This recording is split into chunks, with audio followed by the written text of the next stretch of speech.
I had always thought that engagement was supposed to be a time of joy and anticipation, a period where love felt unshakable and the future seemed clear. But when I first heard Richard, my fiancé's father, utter the words that shattered my world, I realized that nothing about my situation was normal. I was sitting in the sprawling dining room of Lucas's family estate, my hands clutched tightly in my lap. As Richard leaned forward, his piercing eyes boring into mine. "Isabella," he said slowly, each word deliberate, "you're going to marry Adrian." I blinked, convinced I had misheard. "What? What do you mean?" My voice trembled, disbelief battling rising panic. Richard's expression didn't waver. He repeated himself as though clarity was all I needed. "You're going to marry my son, Adrian, not Lucas." The room seemed to tilt, the sunlight streaming through the large windows suddenly blinding, the lavish chandelier above me a dizzying blur. My mind spun. Lucas, my fiancé, the man I loved and had been planning a life with, sitting just a few feet away, looked equally stunned, but his jaw was tight, his fingers clenching in silent anger. My first instinct was to refuse, to scream, to flee, but the weight of Richard's authority, his sheer presence, made hesitation feel dangerous. I remembered meeting Adrian. He was Lucas's identical twin, yes, but where Lucas was warm, empathetic, and steady, Adrian carried a sense of aloofness, confidence bordering on arrogance. Their faces mirrored each other perfectly, but their personalities could not have been more different. The thought of being forced into a marriage with someone I didn't love, someone I barely knew, made my chest tighten painfully. "You can't be serious," I whispered, struggling to maintain composure. "I love Lucas. I am engaged to Lucas."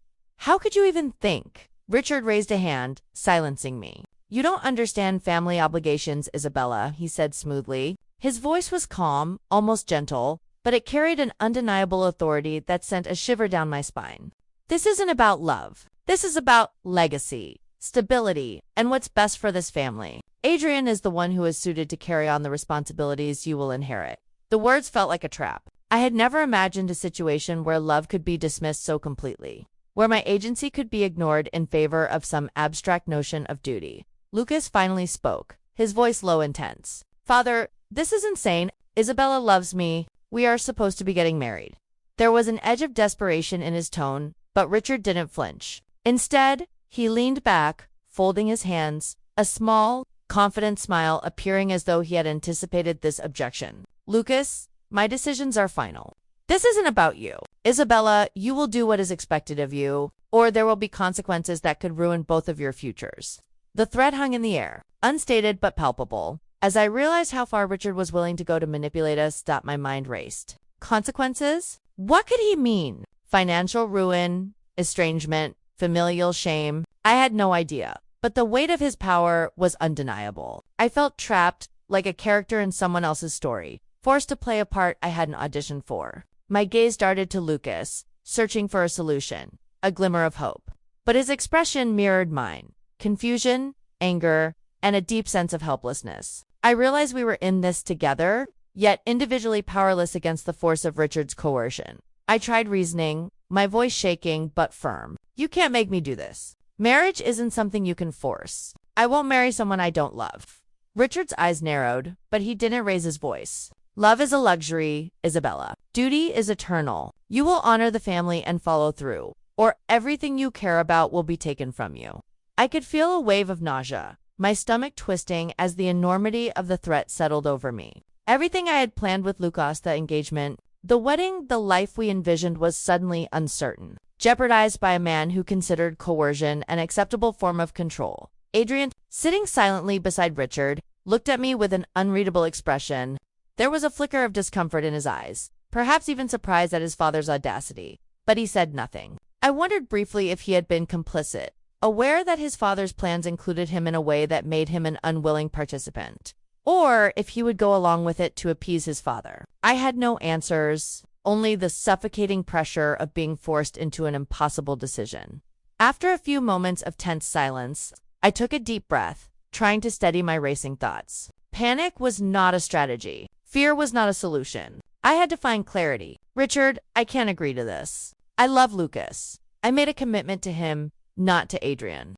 Forcing me into this marriage isn't just unfair, it's cruel." My words were firm, but I could feel my hands shaking, betraying the intensity of my anxiety. Richard tilted his head slightly, the faintest smirk appearing as though he found my resistance amusing. Cruel? He repeated slowly. You think preserving your own comfort matters more than the family's legacy? You misunderstand your place, Isabella. I've brought you into this family with expectations, and you will fulfill them. It's that simple. The room seemed to shrink, the walls closing in as his words sank into me. I felt the cold reality of the situation. Love, choice, and personal happiness had been disregarded entirely in favor of power, control, and family hierarchy. Lucas reached for my hand, and I grasped it tightly. His touch was a lifeline, a reminder that we were united, even in the face of impossible pressure. Isabella, he whispered, his voice urgent. We'll figure this out. We have to be smart. We can't let him manipulate Euros into this. I nodded, drawing courage from his resolve. I didn't have a plan yet, but I knew one thing. I would not marry Adrian. Not under coercion. Not under threat. Not ever. The thought of submitting to Richard's control made my stomach churn with revulsion. And yet, the reality remained. I was trapped in this opulent dining room, facing a man whose power seemed absolute, with my fiancé's twin brother silently watching, and the future I had dreamed of with Lucas hanging by a thread. The stakes were higher than I could have imagined. Every instinct screamed to run, to leave, to escape the suffocating authority that Richard represented. But running wasn't enough. I had to find a way to assert my autonomy, protect my love for Lucas, and navigate a web of manipulation that threatened to unravel everything we had built together. The afternoon sun streamed through the large windows, casting long shadows across the table as Richard's words echoed in my mind. You will marry Adrian. I clenched my fists under the table, drawing on every ounce of determination I possessed. Love, loyalty, and courage would be my allies. I would not yield to coercion. And somehow, some way, I would find a path through this nightmare without sacrificing my heart, my freedom, or my future with Lucas. The hours after that confrontation felt surreal, as if the world had shifted into a nightmare where nothing was familiar. I retreated to my room in the estate, my suitcase untouched from earlier packing attempts, and sank onto the bed, head in my hands. My mind was a whirlwind of fear, anger, and disbelief. Richard's words echoed relentlessly. You will marry Adrian. The thought was suffocating. How could he expect me to abandon the man I loved for someone who was, no matter how identical in appearance, entirely different in personality? I thought about Adrian, trying to reconcile his calm, quiet demeanor with the idea of being forced into a life with him. He wasn't Lucas, and that distinction mattered more than I could have anticipated. I had loved Lucas for his warmth, his empathy, his ability to make me feel safe in a way no one else ever had. Adrian, though handsome and charming in his own right, felt like a stranger. The idea of pretending to love him, of exchanging vows with someone whose heart I couldn't touch, made my chest tighten with a visceral dread. Lucas came to my door cautiously, knocking softly before entering. His presence was grounding, a reminder that I wasn't alone in this nightmare. Izzy, he said, using the nickname only he ever used. We can't let him manipulate us. We have to stay strong together. I nodded, grateful for his calm, but the weight of reality pressed down. It's not just about us, I whispered. It's about him controlling everything. About family expectations, about, I don't know how to fight this without hurting someone, without making it worse. We spent the next hour talking, pacing the room, trying to untangle the web Richard had spun. Lucas's frustration was palpable. He wanted to confront his father, to challenge him head-on, but I knew the man we were dealing with. Richard was manipulative, controlling, and capable of twisting any confrontation into a tool of intimidation. We need a plan, I said, finally finding some resolve. Yelling at him or refusing outright will only give him more leverage. We need to show that we have agency without giving him reason to escalate. Even as we discussed strategy, the emotional strain gnawed at me.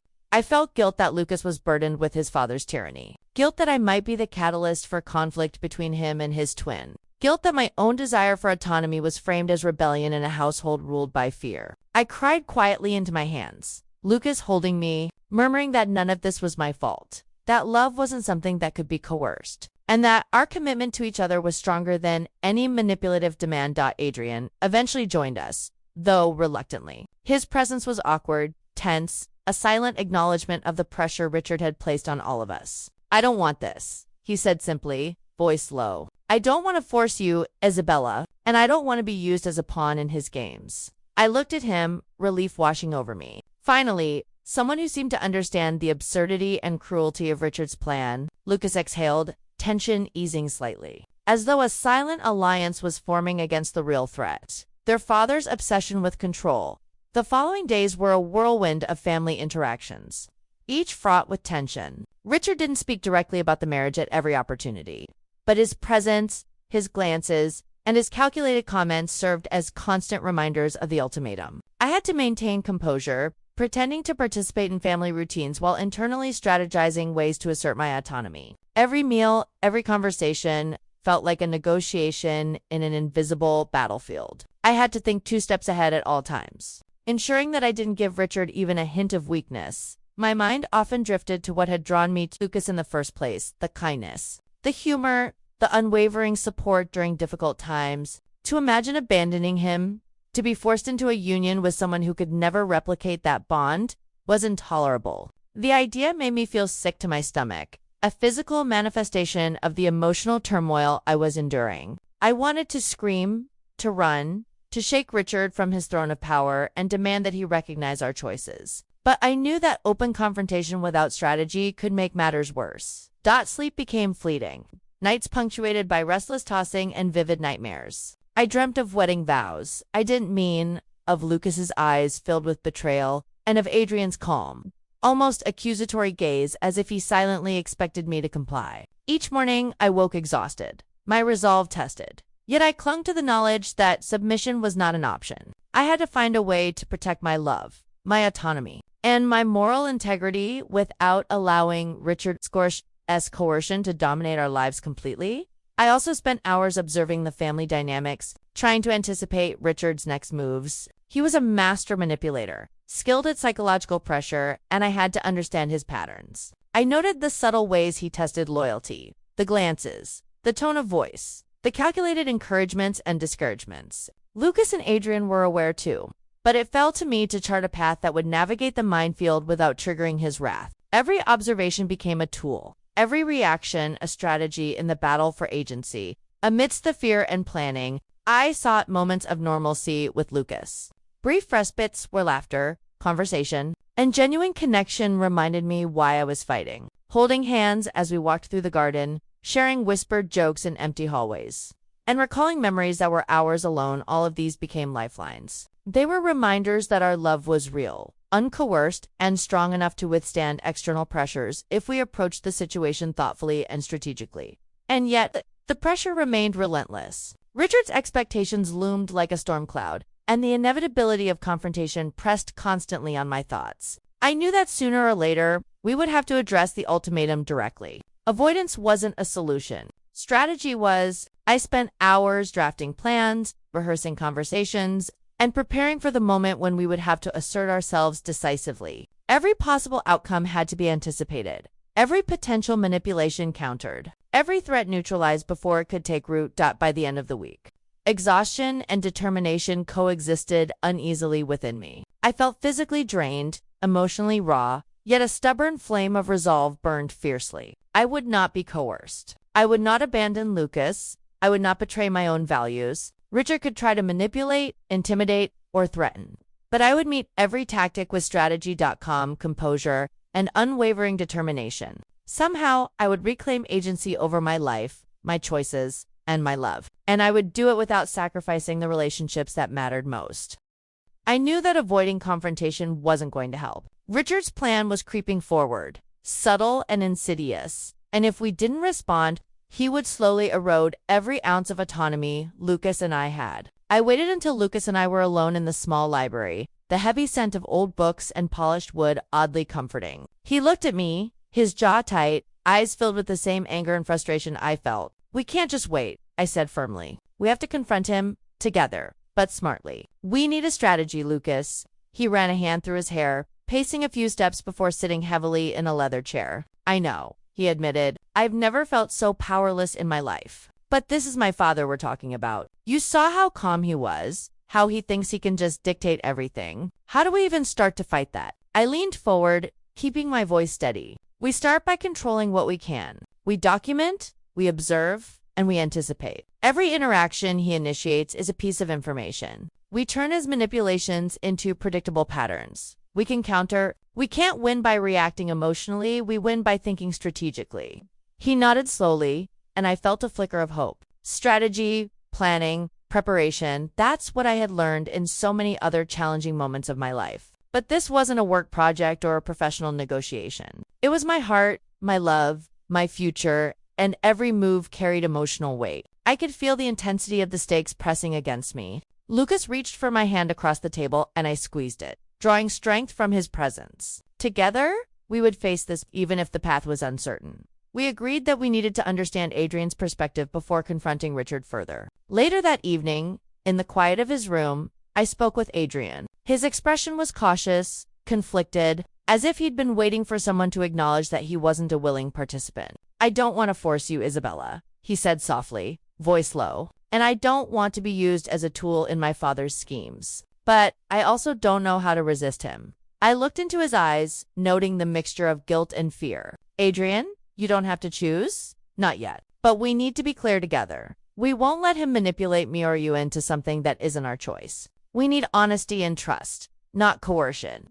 Adrian nodded, the tension in his shoulders easing slightly. "I've always felt overshadowed by Lucas, by expectations, by everything. Maybe this is my father trying to assert control over all of us," he admitted. His words confirmed what I had suspected. The real problem wasn't Adrian himself, but Richard's obsession with control, his need to dictate lives in a way that suited his own desires for dominance and family image. That realization gave me a slight sense of relief. At least Adrian wasn't complicit in cruelty. He was another victim in a twisted dynamic. Over the next few days, I began crafting a plan. Richard thrived on intimidation, but intimidation relied on fear and secrecy. Transparency, evidence, and alliances could neutralize his power. I started keeping a meticulous journal, noting every interaction, every suggestion, every veiled threat, and every contradictory statement Richard made. Lucas and Adrian contributed as well, providing their perspectives and corroborating details. We were forming a united front, an informed shield against manipulation, and the act of documenting gave me a sense of control I hadn't felt since Richard's ultimatum. Even as I prepared, emotional challenges remained. I struggled with guilt, the pervasive question of whether I was overreacting, whether this would damage the family irreparably, but I reminded myself that autonomy, consent, and love are not negotiable. Lucas's eyes, warm and steady, reassured me that I was not overreacting, and Adrian's tentative agreement to respect our choices reinforced that Richard's control could be resisted without harming anyone unnecessarily. These small anchors of support allowed me to navigate the emotional turbulence with a growing sense of confidence. We decided to confront Richard indirectly at first, presenting our united perspective calmly, factually, and without aggression. During a family dinner, we arranged to discuss upcoming wedding plans, a neutral starting point that allowed Richard to speak without immediately feeling challenged. I noticed a shift in his posture as we approached the topic. His hands tightened around the silverware, a small sign of anticipation, as if he expected us to falter. But Lucas, Adrian, and I maintained calm composure, our synchronized presence demonstrating unity without confrontation. I spoke first, choosing my words carefully. "Richard, we appreciate your concern for family and legacy," I said, keeping my tone respectful but firm. "But Lucas and I have made our own decisions regarding marriage. Adrian's choices and autonomy are also important. We are asking for respect and understanding, not permission." The room seemed to hold its breath. Richard's eyes narrowed, but there was no immediate outburst. My heart pounded, knowing that this calm assertion might provoke his anger later, but also recognizing that it was necessary to establish boundaries. Adrian added quietly, "I support Isabella and Lucas. I don't want to be forced into anything. I think it's important we respect each other's decisions." The words landed heavier than I expected. Lucas reached for my hand under the table, squeezing it gently. We had spoken together, presented a united stance, and created the first cracks in Richard's domineering presence. It was only a small victory, but it felt monumental after days of fear and uncertainty. By the end of the evening, Richard had not conceded, but I could sense the subtle shift. Our combined composure, clarity, and refusal to bend to coercion had unsettled him. For the first time, I saw a flicker of doubt in his eyes, a recognition that his control was not absolute. I felt a cautious hope that our careful strategy could withstand further pressure. And most importantly, I realized that love, when paired with clear boundaries and strategic thinking, could be a powerful force even against manipulation from someone as controlling as Richard. The day had come for a direct confrontation, and I felt every nerve in my body tense as we entered Richard's study. The room, lined with dark mahogany shelves and a single heavy desk, felt like a courtroom, though it was his private domain. I could see the calculated confidence in his posture, the way he leaned back in his chair, hands steepled as if he were already winning. But this time, I was prepared. I had rehearsed organized evidence and built a united front with Lucas and Adrian. The power dynamic had shifted, at least in my mind, and that gave me courage. Richard began calmly. So, Isabella, have you given thought to what we discussed? Adrian is the logical choice. You know, it's what's best for the family. His tone was measured, smooth, but every word dripped with authority. I took a deep breath, meeting his gaze steadily. Richard, I've thought about it, and the answer is no. I will not marry Adrian. I love Lucas, and our engagement stands. Adrian's choices are his own, and neither of us will be coerced. My voice was firm, unwavering, the culmination of days of preparation and emotional fortitude. He leaned forward, eyes narrowing, a flicker of irritation betraying the calm he projected. You think you have the right to make decisions that affect this family? You underestimate the consequences of defying me. I remained seated, exuding composure I didn't always feel. No one is trying to harm the family, I said steadily. But manipulation and coercion aren't acceptable. And threatening consequences for asserting autonomy is not leadership, it's control. Love cannot be forced, and neither can commitment. Lucas, standing slightly behind me, added his voice. Father, this is about respect. Isabella has made her choice, as have I. You may not agree, but coercion is not how we treat the people we love. Adrian supports us too. None of us are willing to sacrifice our autonomy for the sake of some outdated notion of family expectation.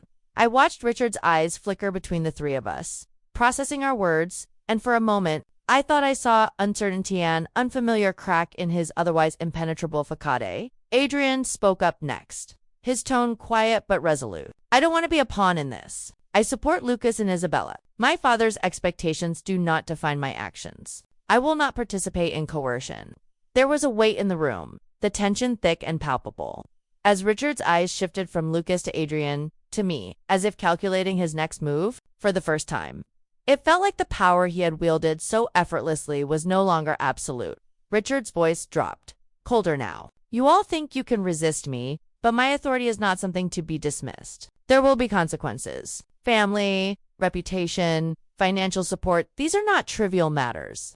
My stomach twisted, but I met his gaze without flinching. We understand your position, I said calmly, but autonomy, consent, and love are not negotiable. Threats do not change the truth. I will not marry Adrian. Our choices are ours alone. Every word felt like an act of defiance, yet it was measured, strategic. I wasn't trying to provoke him irrationally. I was asserting boundaries. He rose from his chair, looming slightly, and I felt a twinge of fear, a natural response, but one I quickly pushed aside. Lucas stepped closer, matching his height, and Adrian remained beside us, silent but supportive. The unity of the three of us formed a silent blockade against his authority. Father, Lucas said, voice low and firm, we love you, but we are not children to be dictated to. Coercion is not acceptable. We will not allow it to interfere with our lives or our relationships. Richard paused, studying us, the tension stretching thin. I realized that our careful preparation, the documentation of past interactions,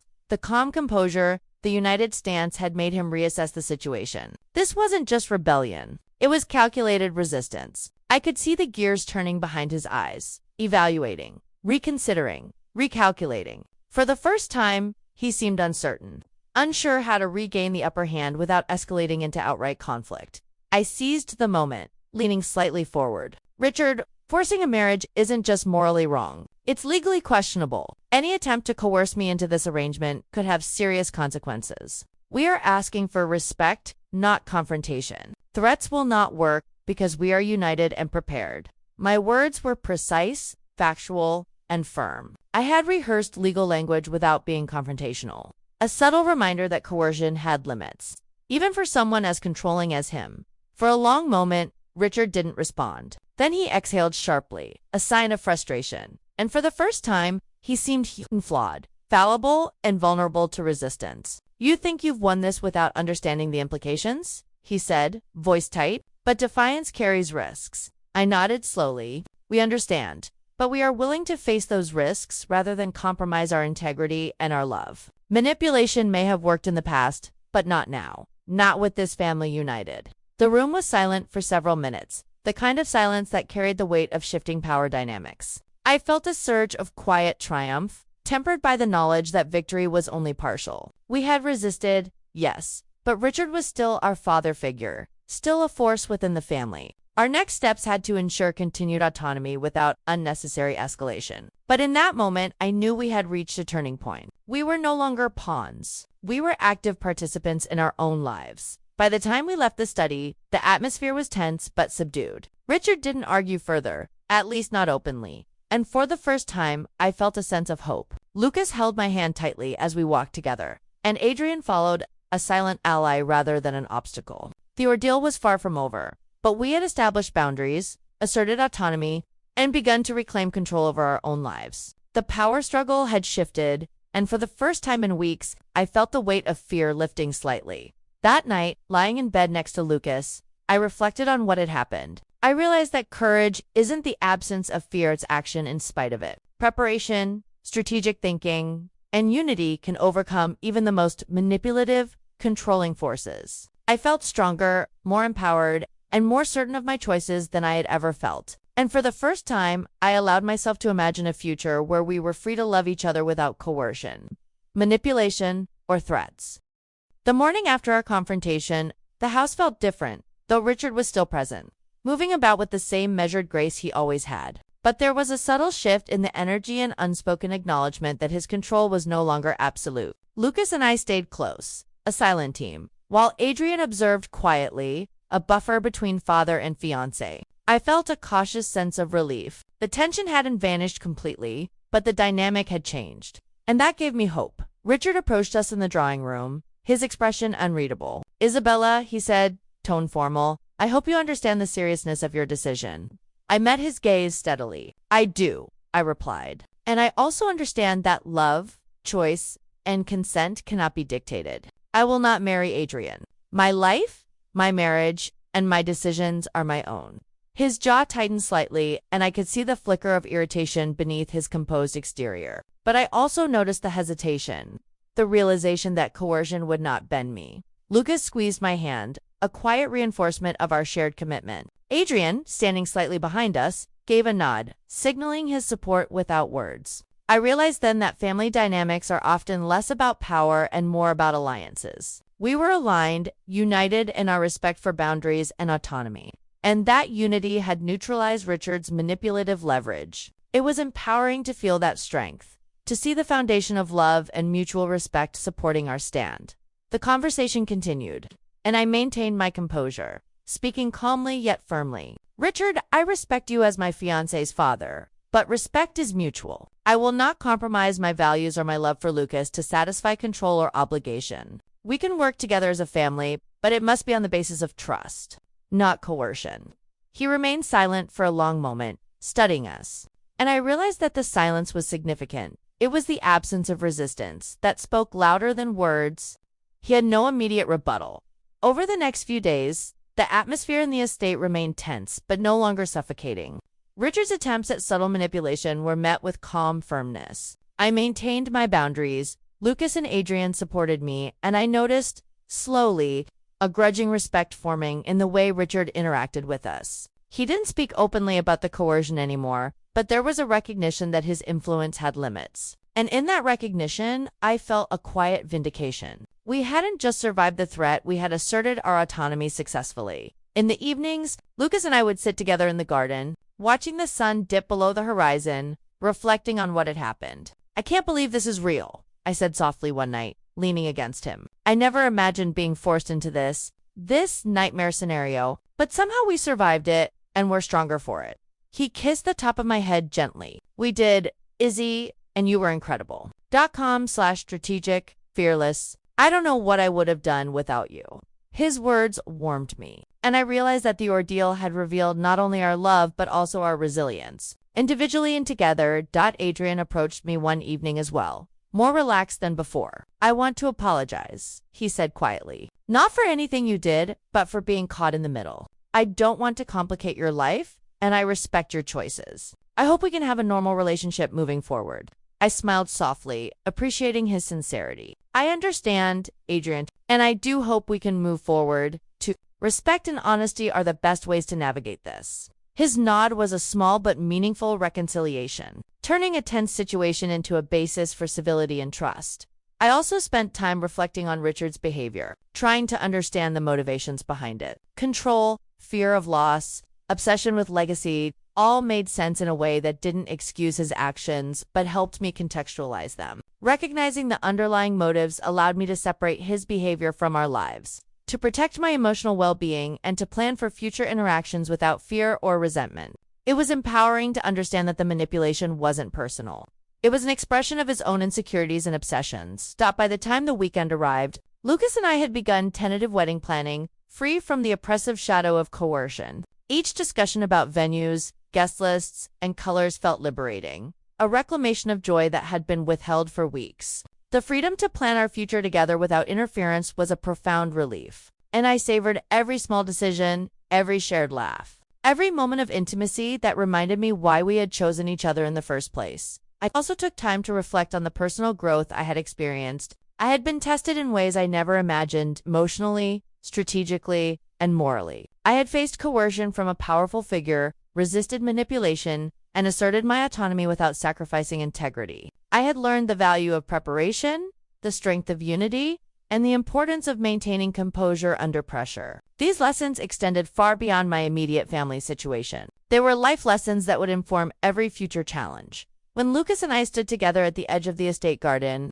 one evening, holding hands and watching the last light fade, I felt a deep sense of gratitude. Gratitude for love that could withstand coercion, for resilience that had carried me through fear, and for the clarity that had allowed me to assert boundaries effectively. I realized that empowerment isn't just about standing up to others, it's about understanding one's own worth, recognizing limits, and refusing to compromise principles even when threatened. As we prepared to leave the estate and return to our own home, I felt a sense of closure I hadn't thought possible. The tension with Richard, while not entirely erased, had shifted into a manageable dynamic. Boundaries were respected, autonomy had been asserted, and love had remained intact. I understood that this was the first time in our relationship where Lucas and I had faced a true external test together and emerged stronger for it. Finally, in the quiet moments alone with Lucas, I allowed myself to dream again, to imagine a life free from coercion, manipulation, and threats.